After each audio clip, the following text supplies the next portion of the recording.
Doomsville. Democracy, national sovereignty, and global economic integration are mutually incompatible. We can combine any two of the three, but never have all three simultaneously and in full. The old efficiency models, which assumed that people, goods, and capital would move seamlessly to wherever they were needed, were cheap, creating more opportunity at home while still remaining connected to the global economy.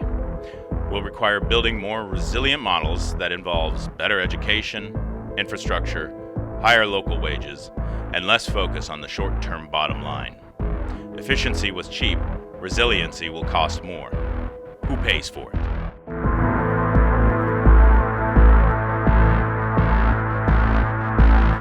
Pfizer raised its sales forecast for its COVID-19 vaccines by $2 billion to $34 billion on November 1st, as higher prices offset a slowdown in demand outside the U.S. With regard to our COVID-19 products, while their sales may fall from our expected 2022 levels, we believe our COVID-19 franchises will remain multi-billion-dollar revenue generators for the foreseeable future, which should serve as a buffer for any unforeseen challenges with other products, said Albert Bourla, Pfizer chief executive. The Organization for Economic Cooperation and Development's departing tax chief Pascal Saint-Amans, who masterminded the most radical reforms to corporate taxation for almost a century, has warned that the U.S. and Europe risk reviving trade wars and face hundreds of billions of dollars in lost revenue if they fail to implement last year's global deal.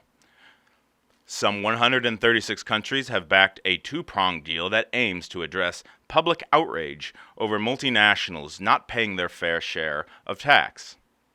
But progress on both pillars of the reforms has stalled, despite OECD calculations that show governments could collect more than $150 billion in additional taxes annually from the world's largest corporations. One of the measures, which seeks to force the world's 100 biggest multinationals to declare profits and pay more tax in the countries where they do business, is unlikely to achieve sufficient support in the U.S. Senate to be implemented before an OECD-imposed deadline of mid-2023. The other part of the last year's deal, which imposes a 15% floor on effective corporate tax rates affecting all multinationals with revenues over 750 million euros, has also stalled.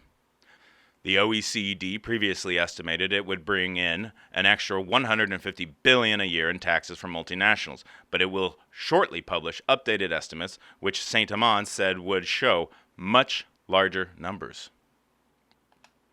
When Federal Reserve officials last met to set U.S. monetary policy, Chair Jay Powell made clear that a recession in the world's largest economy could not be ruled out.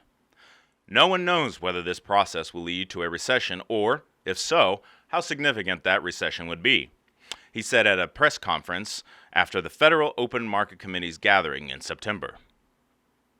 As the Fed convenes this week, inflation remains at its highest level in decades and is becoming more embedded, meaning that policymakers are set to ratchet up their response and implement the fourth 75 percentage point increase in a row while also signaling more tightening ahead. Economists warn that means a more severe downturn is on the cards. Since the Fed's last meeting, there have been signs the housing market is weakening, while consumer demand has started to soften. But fresh inflation data have shown price pressures continue to build and labor costs have firmed. Most alarmingly, the October Consumer Price Index showed an acceleration in core inflation, which strips out volatile items such as food and energy. Inflation has spread from industries hobbled by pandemic-related supply chain disruptions and the war in Ukraine to categories such as services. A moderation in the pace of policy tightening to half-point increments would be welcome news to some Senate Democrats, mostly on the left of the party, who have recently stepped up their criticism of the Fed and warned of excessive job losses in the future. But for now at least, policymakers seem more concerned about doing too little rather than too much to fight inflation. Since the Industrial Revolution in the early 19th century, we have had two periods of deepening cross-border economic integration and one of the reverse. The first period of globalization preceded 1914, The second began in the late 1940s, but accelerated and widened from the late 1970s as ever more economies integrated with one another. In between came a lengthy period of deglobalization, bounded by the two world wars and deepened by the Depression and the protectionism that both accompanied and worsened it.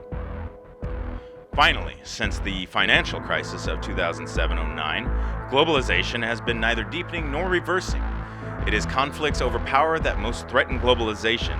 By seeking to enhance their security, great powers make their rivals more insecure, creating a vicious downward spiral of distrust.